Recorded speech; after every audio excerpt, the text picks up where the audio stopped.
நண்பர்களுக்கு வணக்கம்.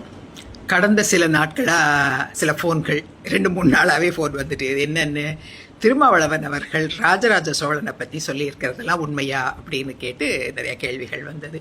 நீங்கள் என்ன சொல்கிறீங்க அப்படின்னு, அதெல்லாம் உண்மைதானா அப்படின்ட்டுன்னு. நிச்சயமாக உண்மைதான். திருமாவளவன் அவர்கள் சோழ மன்னர்களை பற்றி சொன்னது உண்மை. சோழர்களை பற்றி மட்டுமில்லை, அவர் சோழர்கள், சேரர்கள், பாண்டியர்கள், பல்லவர்கள் எல்லாரை பற்றியும் சொல்லியிருந்தார். அது முழுக்க உண்மைதான். அந்த டேட்டா கரெக்டு தான். அதாவது அவர் என்ன சொல்கிறாரு, அவர்கள் சமஸ்கிருத மொழிக்கு முக்கியத்துவம் கொடுத்தார்கள், பிராமணர்களுக்கு முக்கியத்துவம் கொடுத்தார்கள் அப்படின்னு அவர் சொல்லியிருந்தார். அது முழுக்க முழுக்க உண்மை. அதே மாதிரி அவருடைய பெயர் ராஜராஜன்றது சமஸ்கிருத பெயர்னாரு, அதுவும் உண்மைதான். ஸோ அவருடைய பெயர் ராஜராஜன்றதும் சமஸ்கிருத பெயர் தான். அதே மாதிரி ராஜேந்திரங்கிறதும் சமஸ்கிருத பெயர் தான். இதற்கு இன்னொரு வழக்கமான நம்ம மிக்சிங் மன்னன் விளக்கம் சொல்கிறேன்னு இல்லை, அது அருள்மொழிவர்மன், அவர் பேர் அருண்மொழிவர்மன் அப்படின்ட்டுனும் மதுராந்தகன் அப்படின்னும் பேர் சொன்னார் ராஜேந்திரனுக்கும். அது தமிழ் பெயர் அப்படின்னு. அது வழக்கம் போல் இவர் விடுற ஒரு டுபாக்கூர் தான். ஏன்னா அருண்மொழி அப்படிங்கிறது அவருடைய பெயர், அருண்மொழி அப்படிங்கிறது அருண் அப்படிங்கிறதேமோ அதுவும் ஒரு சமஸ்கிருத சொல் தான். அது சூரியன் அல்லது விடியல், அது அதிகாலை சூரியன் வர்றதையும் இல்லை அந்த அதிகாலை விடியல் அப்படிங்கிறதையும் குறிக்கக்கூடியது. அதே மாதிரி மதுராந்தகம் அப்படிங்கிறதும், அந்தகன் அப்படின்னா டெஸ்ட்ராயர், அதாவது அழிக்கிறவர் அப்படின்னு அர்த்தம். குருடர் அல்லது அழிக்கிறவர் அப்படின்னு சனி பகவானையும் கூட குறிக்கக்கூடிய சொல் தான் அது. அப்போது மதுரையை அழித்தவன் அப்படிங்கிற பேர் தான் மதுராந்தகன் அப்படின்னு. கேரளாந்தகன், சிங்களாந்தகன் அப்படின்னு எல்லாம் இருக்கு இல்லையா. அது ராஜராஜ சோழனுக்கு இந்த கேரளாந்தகன், சிங்களாந்தகன் தான். ராஜேந்திர சோழனுக்கு இந்த மதுராந்தகன் அப்படிங்கிற பேர் முதல்ல வைக்கப்பட்ட பெயர். ஸோ அதுவும் சமஸ்கிருத பெயர் தான். ஸோ இது எல்லாமே அவங்க சமஸ்கிருத பெயர்களை தான் யூஸ் பண்ணியிருக்காங்க. இது போக இவங்க பட்ட பெயர்களை அவங்க இப்போ பரகேசரி, ராஜகேசரின்னு அவங்க யூஸ் பண்ணது அதுவும் எல்லாம் சமஸ்கிருத பெயர்கள். சிங்களாந்தகன், மதுராந்தகன், பாண்டிய குலாசினின்னு இவங்க சொன்ன அதுவும் எல்லாமே சமஸ்கிருத பெயர்கள் தான். சமஸ்கிருதத்தை தான் அவர்கள் முழுமையாக பயன்படுத்தி இருக்கிறாங்கங்கிறது நமக்கு நல்லாவே தெரியும். அது அதனால் உண்மைதான். சமஸ்கிருத மொழிக்கு நல்ல முக்கியத்துவம் கொடுத்துருந்தாங்க. இது சோழர்கள் காலத்தில் மட்டுமில்லை, இது எல்லாருக்கும் பொருந்தும். சோழர்கள், சேரர்கள், பாண்டியர்கள், பல்லவர்கள் எல்லோருமே சமஸ்கிருத மொழிக்கு முக்கியத்துவம் கொடுத்துருந்தாங்க. சமஸ்கிருதம் இவங்க எழுதுகிற எல்லா இதுலேயுமே, அது கல்வெட்டுக்களாக இருக்கட்டும், செப்பேடுகளாகட்டும் இருக்கட்டும், ஒரு முக்கியமான பகுதியை, அதாவது முதல்ல கொடுக்குற அந்த மெய்கீர்த்தி அல்லது அவர்களுடைய வரலாற்றை அவர்கள் பேசுறது, அவர்களுடைய வாரிசுகளுக்கு கடத்த விரும்புகிற சில முக்கியமான தகவல்கள், இதெல்லாம் சமஸ்கிருதத்தில் தான் சொல்லப்பட்டிருக்கு. மற்றபடிக்கு பாமர மக்களுக்கு சொல்ல வேண்டிய தகவல்கள் மட்டும்தான் தமிழில் முழுமையாக இருக்குதுங்கிறத நம்ம பார்க்குறோம். ஸோ இந்த இது இப்படி வச்சுக்கலாம். பாமர மக்களினுடைய மொழியாக தமிழும், இந்த எலைட்டிஸ்டினுடைய லாங்குவேஜாக சமஸ்கிருதமும் இருந்தது அப்படிங்கிறது தான் அது உண்மைன்னு நமக்கு தெரியுது. அதே மாதிரி இந்த சோழ நாட்டில் ராஜராஜ சோழன், ராஜேந்திர சோழன் காலத்தில் கிட்டத்தட்ட 63 பள்ளிகள் இயங்கி இருக்குது. அத்தனை பள்ளிகளிலேயும் நம்ம பார்க்கும்பொழுது அதெல்லாம் கோவிலோடு இணைக்கப்பட்டிருந்தது. அந்த பள்ளிகள் எல்லாத்துலேயும் பிராமணர்கள் தான் ஆசிரியர்களாக இருந்திருக்கிறாங்க. அவர்கள் எல்லோருக்கும் நிறைய மானியங்களும் கொடுக்கப்பட்டிருக்கு. அங்கே எல்லாரும் சப்ஜெக்ட்ஸ் எல்லாமே சமஸ்கிருதத்தில் தான் சொல்லிக் கொடுக்கப்பட்டது அப்படிங்கிறது தெரியுது. தமிழ் அங்கே லாங்குவேஜாக சொல்லிக் கொடுக்கப்பட்டதா இல்லையாங்கிறதுக்கு நமக்கு தெளிவாக அந்த இதுலேயும் சொல்லப்படலை. ஆனால் என்ன சொல்லிக் கொடுக்கப்பட்டதுன்னு அதில் போட்டிருக்கோம், அது எல்லாமே சமஸ்கிருத மொழியில் உண்டானது. அது அந்த சாஸ்திரங்கள் தான் எல்லாமே சொல்லிக் கொடுக்கப்பட்டிருக்கு. எல்லா சாஸ்திரமும் அதில் சொல்லி கொடுத்துருக்காங்க. எல்லா சயின்ஸு, அறிவியல், மேத்ஸ் எல்லாமே அதில் இருக்குது. வானசாஸ்திரம் எல்லாமே இருக்குது. ஆனால் எல்லாமே சமஸ்கிருதத்தில் தான் சொல்லிக் கொடுக்கப்பட்டது அப்படிங்கிறது நமக்கு தெரியுது. அதே மாதிரி சமஸ்கிருதத்திற்கு ரொம்ப முக்கியத்துவம் கொடுத்துருக்குறாங்க. கோவில்கள்லையும் அவர்கள் சமஸ்கிருதத்தில் தான் மந்திரங்கள் சொல்லி அதைத்தான் அவங்க ஆதரித்து அவங்க பண்ணியிருக்கிறாங்க. அதை இன்னைக்கு நம்மளால கேள்வி கேட்க முடியாது. அது அவங்க கோவில், அவங்க கட்டின கோவில், அவங்க விரும்பின மொழியில் அவங்க அதை பண்ணியிருக்கிறாங்க. பூஜைகள் அதெல்லாம் பண்ணியிருக்கிறாங்க. ஸோ அதனால் இது இவங்க மட்டுமில்லை, அது பாண்டியர்களும் அதே மாதிரி தான் பண்ணியிருக்கிறாங்க அப்படிங்கிறது நமக்கு தெரியுது. சமஸ்கிருத மொழிக்கு அதே மாதிரி பிராமணர்களுக்கு நிலம் கொடுத்தாங்களான்னா நிச்சயமாக பிராமணர்களுக்கு தான் அதிகப்படியாக நிலம் கொடுத்துருக்குறாங்க. மற்றபடி இவங்க சப்பக்கட்டு கட்டுறது, பொய் சொல்கிறது, முட்டு கொடுக்கறதெல்லாம் நம்ம நம்ப வேண்டியதில்லை. இதற்கு தெளிவான ஆதாரங்கள், ஏராளமான ஆதாரங்கள் கல்வெட்டுகள்லேயும் செப்பேடுகள்லேயும் இருக்குது. மற்றவர்களுக்கும் நிலங்கள் கொடுக்கப்பட்டிருக்கு, பட் பிராமணர்களுக்கு தான் மிக அதிகமாக நிலங்கள் கொடுக்கப்பட்டிருக்கு. அது மொத்தமாக நிறைய கிராமங்களே அப்படி கொடுத்ததெல்லாம் பிராமணர்களுக்கு தான். இந்த பிராமணர்களுக்கு கொடுக்கப்பட்டது அவர்கள் வந்து ஆன்மீகத்தில் வேள்விகள் செய்யக்கூடியவர்கள் அப்படிங்கிற அந்த ஆன்மீக ரீதியாகவும் அவங்களுக்கு கொடுக்கப்பட்டது.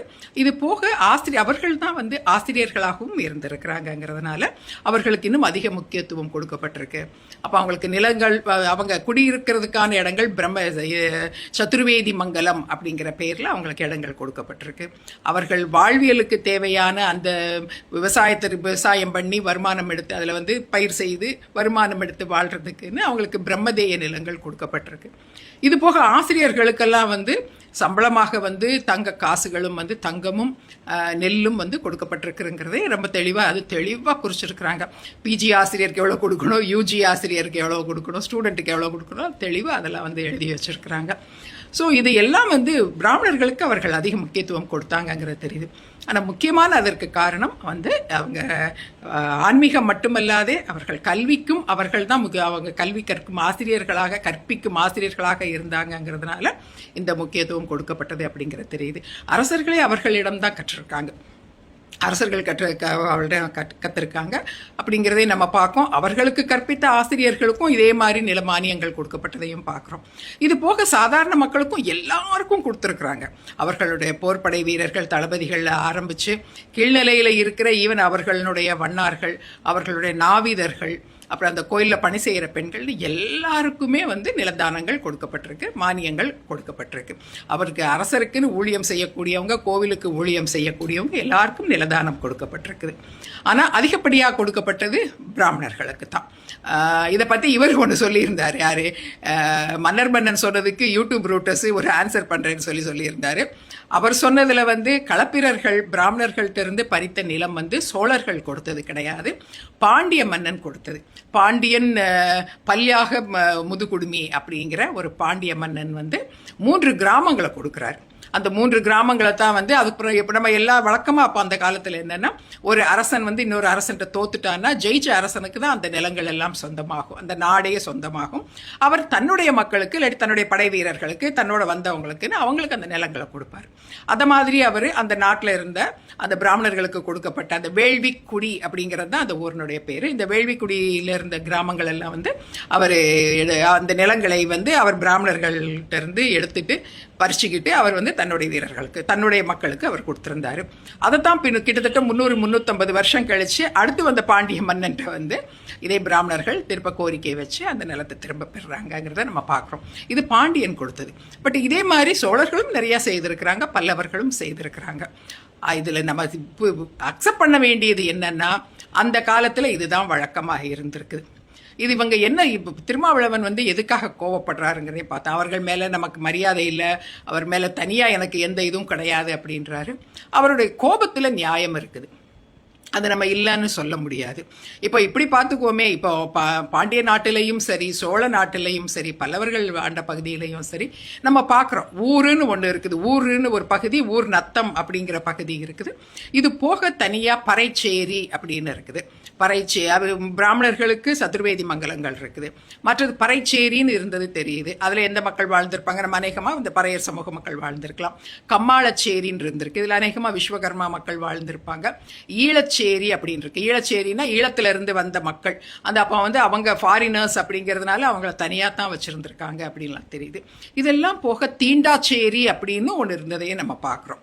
ஸோ இந்த அப்போ தீண்டாமைங்கிறது அப்போவே இருந்ததை நம்ம அக்செப்ட் பண்ணி தான் ஆகணும், அப்போ இருந்தது. ஆனால் இதை ஒரு மன்னன் செய்தான் அப்படின்னு இல்லை. இப்போ இந்த தீண்டாச்சேரிகள் இதெல்லாம் வந்து நம்ம சோழ நாட்டிலையும் பார்க்குறோம், பாண்டிய நாட்டிலையும் பார்க்குறோம், பல்லவ நாட்டிலையும் பார்க்குறோம். நான் பார்த்த வரைக்கும் நான் வந்து இன்னும் சேர நாட்டு கல்வெட்டுகள் நிறையா படிக்கலை, அதனால் நான் வந்து அதை சொல்லலை, அதனால் அதில் இல்லைன்னு அர்த்தம் கிடையாது, நான் பார்க்கல இது வரைக்கும்.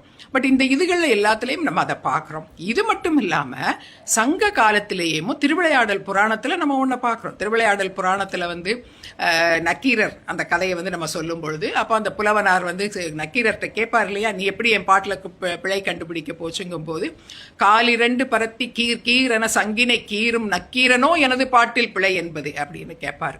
நக்கீரர் எவ்வளோ பெரிய புலவர், அதுவும் அரசனே ஏற்றுக்கொண்ட புலவர், அவர் அரசவையிலே தலைமை புலவராக இருக்கிறவர். ஆனால் அந்த புலவரை கூட அவருடைய குலத்தை குறிப்பிட்டுத்தான் அந்த புலவனார் வந்து கேள்வி கேட்குறாரு. நீ இந்த ஜாதி, நீ இந்த குலத்தை சேர்ந்தவன், நீ ஏன் நான் இயற்றுள்ள பாட்டில் வந்து நீ குற்றம் கண்டுபிடிப்பியா அப்படின்னு கேட்குறத பார்க்குறோம். அப்போது குலங்களும் குல ஏற்ற தாழ்வுகளும் இருந்ததுங்கிறத நம்ம சங்க காலத்திலேயே நம்ம பார்க்குறோம். ஸோ இது நம்ம அக்செப்ட் பண்ண வேண்டியது என்னன்னா, சங்க காலத்தில் நமக்கு தெரிய சங்க காலத்தில் இருந்தே ஜாதிய ஏற்றத்தாழ்வுகள், குல ஏற்றத்தாழ்வுகள், தீண்டாமை இதெல்லாம் வந்து நம்ம தமிழ் சமூகத்தில் இருந்தது அப்படிங்கிறது தான். அதே மாதிரி இது இது பின்னால் வந்தவங்க முன்னால் வந்தவங்கன்னு சேர்ந்து சொல்ல முடியாது. நமக்கு தெரிஞ்ச காலத்தில் இருந்து எங்கெல்லாம் இருந்து இலக்கியங்கள் மூலமாக நமக்கு தெரிய வருதோ அந்த காலத்தில் இருந்து முழுமையாக இப்படித்தான் ஒரு வாழ்க்கை முறையை தமிழ் சமூகம் வந்து வாழ்ந்துட்டு இருக்குது அப்படிங்கிறத நமக்கு தெரியுது. இது நான் தமிழர் அப்படின்னு நான் சொல்கிறது தமிழ் பேசுகிறவனை மட்டும் சொல்லலை. தமிழ், தெலுங்கு, மலையாளம், கன்னடம்னு எல்லா பேசுகிறவங்களும் இதே இந்த திராவிடர்கள் இந்த சமூகம் இப்படித்தான் வாழ்ந்துருக்கிறாங்க. இதை ஏற்றுக்கொள்ளக்கூடிய, இதை அக்செப்ட் பண்ணிக்கக்கூடிய நேர்மையும் தைரியமும் நமக்கு வேணும்.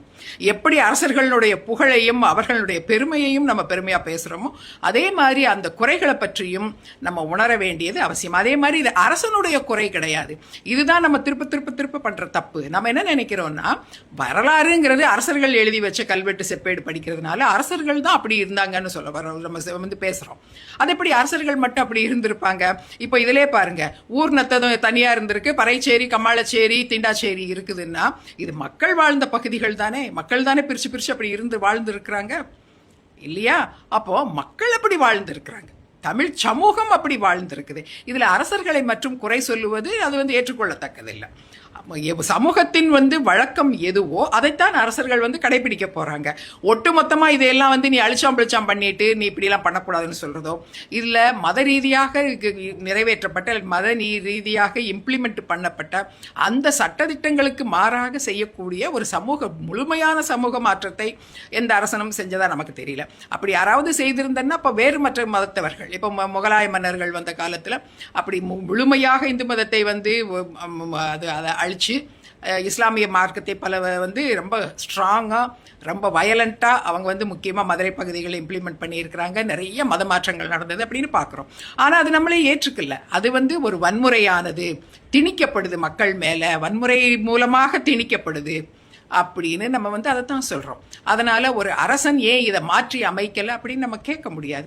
அரசன் சமூகமும் வாழ்வியலும் எப்படி இருக்குதோ அதைத்தான் அவர்களும் சேர்ந்து வந்து ஃபாலோ பண்ணியிருக்கிறாங்க. அதனால் குறிப்பிட்ட ஒரு அரசரையோ இல்லை அரசர்களை மட்டுமேவாது இதில் வந்து குறை சொல்லுவது நியாயமாக இருக்காது. அந்த கால தமிழ் வாழ்வியல் இப்படித்தான் இருந்திருக்குது. ஜாதிய வேறுபாடுகள் இருந்திருக்குது, அதே மாதிரி தீண்டாமை இருந்திருக்குது அப்படிங்கிறத நம்ம பார்க்குறோம். இது நிச்சயமாக வந்து கண்டிக்கத்தக்கது, இது வந்து நம்ம ஏற்றுக்கொள்ளத்தக்கது இல்லைங்கிறத நம்ம ஒத்துக்கிறோம். ஆனால் அதுதான் தமிழ் சமூகம். அதுதான் தமிழ் சமூகம். இன்னைக்கு நம்ம வந்து அப்படிலாம் இல்லை இப்படிலாம் இல்லைன்னு நம்ம வந்து உருட்டிகிட்டெல்லாம் இருக்கக்கூடாது. அப்படித்தான் வாழ்ந்துருக்குறாங்க. அதனால தான் நான் சொல்கிறேன், திருமாவளவனுடைய கோபம் வந்து நியாயமானது. அது திருமாவளவன் கோபம் வந்து நியாயம். ஏன்னா இப்படி ஒரு சமூக வாழ்க்கை, இப்படி ஒரு சமூக ரீதியில் இருக்கிற ஒரு செட்டப்பை எப்படி அரசர்கள் ஏன் ஃபாலோ பண்ணாங்க அப்படின்னு அவர் கோபப்படுறதுல அது நியாயம் இருக்குது. ஏன்னா அவர்கள்லாம் பாதிக்கப்பட்டவர்கள். அதனால் பாதிக்கப்பட்ட சமூகம், மிக மோசமாக பாதிக்கப்பட்ட சமூகம், அவர்களுக்கு அந்த கோபம் நிச்சயமாக இருக்கும். அந்த கோபம், அந்த ஆக்ரோஷம் அது இருக்கத்தான் செய்யும். அது நம்ம ஏற்றுக்கொள்ள வேண்டிய ஒரு விஷயம். அதுதான். ஆனால் இதற்கு மன்னர்களை மட்டுமே தப்பு சொல்லக்கூடாது. எல்லோருமே, அது மக்களும் சேர்ந்து அதற்கான பழியை ஏற்றுக்கொள்ள வேண்டும். இன்றைக்கு இருக்கிற இந்த தமிழ் சமூகம் எல்லோருமே நம்ம வந்து அந்த பழியை ஏற்றுக்கொள்ள கடமைப்பட்டவர்கள். நம் முன்னோர்கள் அப்படித்தான் வாழ்ந்துருக்கிறாங்க. ஸோ நம்ம இதை உணர்ந்து இந்த குற்றங்கள், அதனால தான் நம்ம சொல்கிறோம். இப்போ இன்றைக்கி வந்து அதே மாதிரி ஒரு சமூகம் மாறிட்டு வர்றதுங்கிறத நம்ம இன்றைக்கி பார்க்குறோம். இன்றைக்கி சமூக நீதி வந்துருச்சு, சமநீதி வந்துருச்சு, அதே மாதிரி சுயமரியாதை இயக்கங்கள் வந்துருச்சு. நம்ம இப்போ எல்லாம் மாறிக்கிட்டு வர்றோம். அந்த மாற்றங்களை நினச்சி நம்ம பெருமைப்படணுமே தவிர இன்னும் பழைய இதுக்குள்ள வந்து அரசர்களை மட்டுமே தவறு சொல்லக்கூடாது. தமிழ் சமூகம், ஒட்டுமொத்த தமிழ் சமூகமும் அந்த காலத்தில் அப்படி தான் ஒரு வாழ்க்கை முறையை ஃபாலோ பண்ணியிருக்கு அப்படின்றது தான் நம்ம சொல்ல வர்றோம். ஓகே, பாய்.